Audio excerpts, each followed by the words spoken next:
Most people assume that if you lose your receipt, your refund is gone forever. The biggest mistake you need to avoid is thinking Walmart automatically rejects every return without proof of purchase. That is not true, and in many cases you can still get your money back or at least a store credit. Here's the truth no one tells you. The company Walmart has systems in place to track purchases even without a paper receipt, but only if you know how to use them correctly.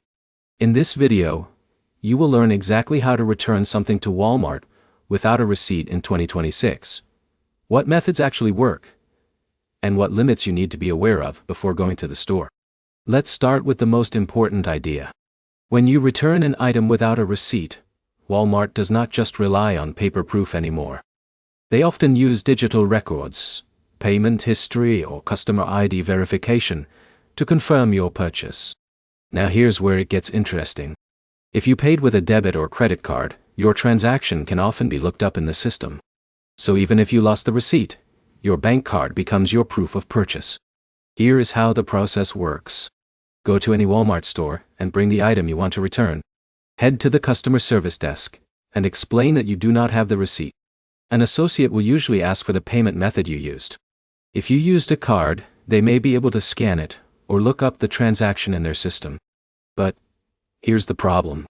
This only works if the purchase is still within their return window.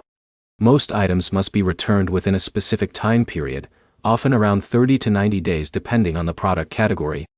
If you wait too long, even a valid purchase may not qualify.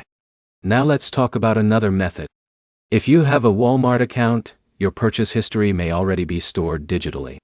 When you shop through the app or online store, your receipts are saved automatically. In that case, you do not need to show anything physically. The associate can verify your order directly from your account. For someone like Sarah who shops regularly using the app, this is the easiest scenario. She simply opens her order history, shows the item, and the return process is smooth and fast. Now here's where things get more strict. If you paid with cash and you do not have a receipt, your options become limited.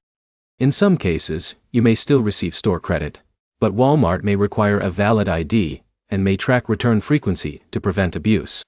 This is a policy designed to protect against fraud. Another important detail is item condition. Even without a receipt, the item must usually be in good condition, or at least match the return policy rules. Opened or heavily used items may still be accepted, but it depends on the product type and store discretion. Now let's walk through a simple example. Imagine John bought a small kitchen appliance but lost the receipt. He goes to the store, provides his debit card, and the system finds the transaction. The return is approved, and he receives a refund back to his original payment method. No paper receipt needed. So what should you always do to make this easier? First, try to use digital payments or the Walmart app whenever possible. Second, save your email receipts. Third, return items as early as possible instead of waiting. The key takeaway is simple. Returning without a receipt is not impossible, but it depends on how you paid and how quickly you act. Digital records are your best backup, and they are more reliable than paper receipts in 2026.